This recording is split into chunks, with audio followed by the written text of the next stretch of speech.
question is, how do I kind of fix my marriage? How do I fix my marriage? All right, help me out a little bit. Dig in a little bit.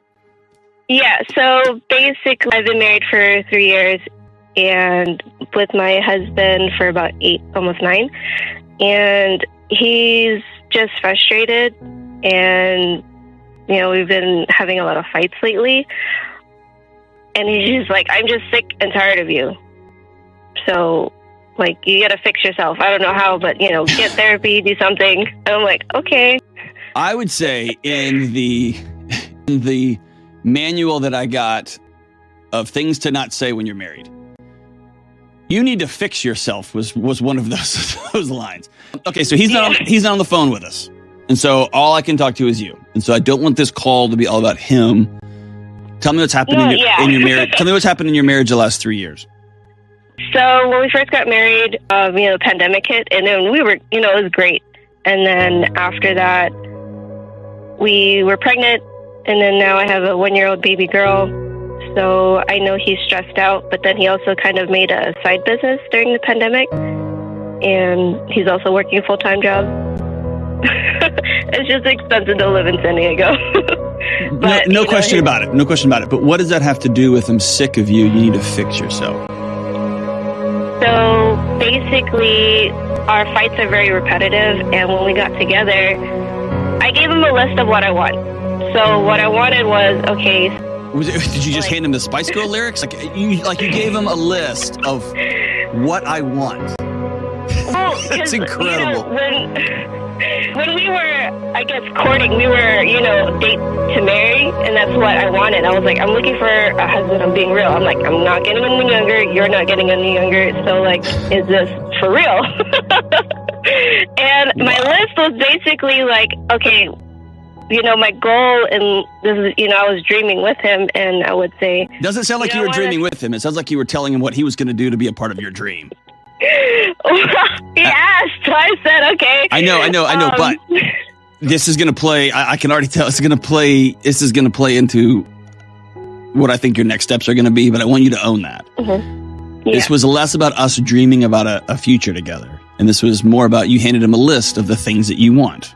And by the way, this relationship, I'm already going to tag it with a ton of pressure because I'm dating to marry.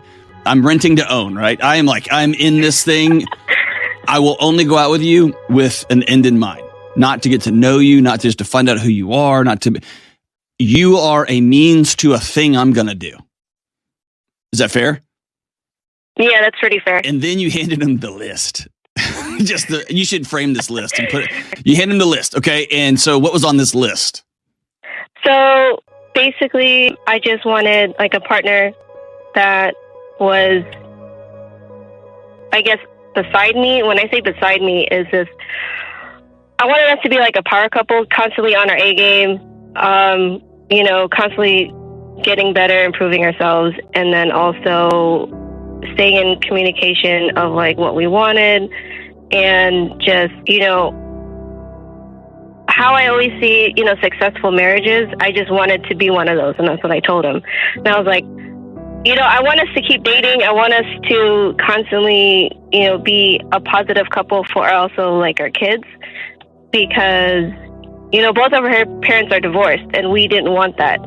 So we went to marriage counseling, and our pastors blessed us. And we did 2 sessions of marriage counseling because of communication is one of my biggest areas. So that's also why he's also frustrated. Yeah, you're not good at it. I can tell you right now, you're not good at it. That's okay. There's things in my marriage that I'm not good at, and I've been doing this for more than 2 decades, right? But it sounds like you gave him a job description of this is the way things were going to be. And if you go back, and I want you to listen to the things you said. By the way, I'm going to ask you to do something, and you have to promise me you'll do it. You promise? Yeah. Do not read the YouTube comments on this, okay? Cool? Oh, yeah, no, I know. Okay, good.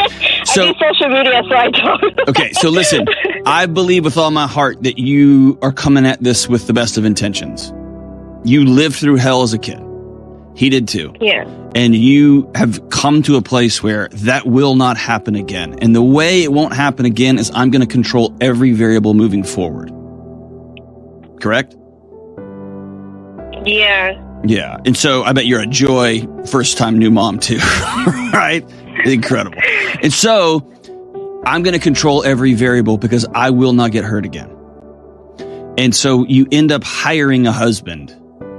You don't roll over and look at somebody in the eye and say, I love you so much, and I'm giving you access to my soul. And that means you can hurt me worse than I was hurt as a kid. And I'm asking you not to do that. Let's build something together. That goes against every fiber of your being for good measure. Because that happened to you when you were a kid. Because all kids is they're just walking, exposed, vulnerable little creatures. And so they absorb their parents' hatred for one another and their fights and their frustration and all the drama. And so it makes perfect sense. So I'm sitting here with you. I totally get it. But I'm hearing the other side of this, which is, I don't want to work here anymore. Yeah, that's what I'm getting to. And if I look at what you're describing, it sounds like you have a husband that is working his butt off to create a vision, to help create the vision for your life. And if you go back and listen to the way you laid it out, want to be a power couple, a couple that's always doing this, there's nothing about a couple who abides in one another. I rest. I can anchor off the side of this thing because I'm so anchored into you, and vice versa. And instead of saying, here's a list of what I want, my demand list, here's what I need. And those are, asking somebody for their needs is an invitation.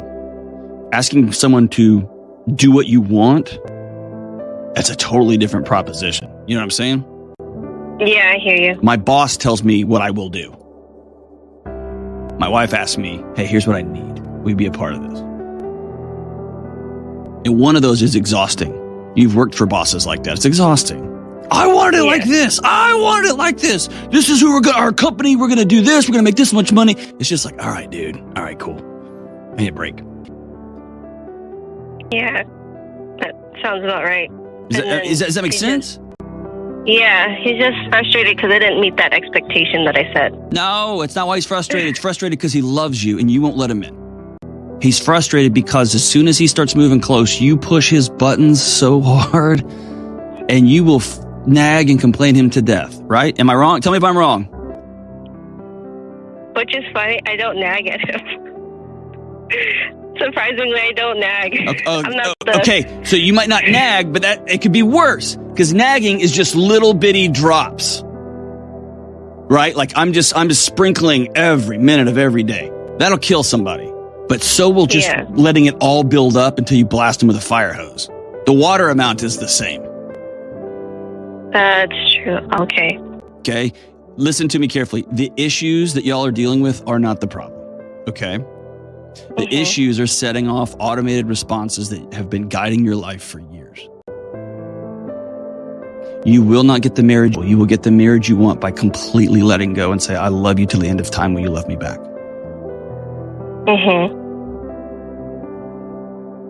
And sitting down together and saying, hey, let's build this thing that we want. Because he might not want to be a power couple. He might just want to love his wife like... He may not have a vested interest in being the couple that everyone looks to. He may just want to love the crap. Which, of course, over time makes you the couple that people look up to. You see what I'm saying? Yeah. And I understand, listen to me, what I'm asking you to do is going to be the most terrifying thing you've ever done. It's going to be scarier than having a kid. Because you already had that mapped out and planned out and blogged out, and you listen to all the podcasts, and you got the books, you were ready to rock and roll. What? I don't believe that for a second. I don't. Listen, the issues will keep coming up. And by the way, if you leave this relationship or he leaves this relationship, these are going to show up in your next relationship and going to show up in the one after that. Because your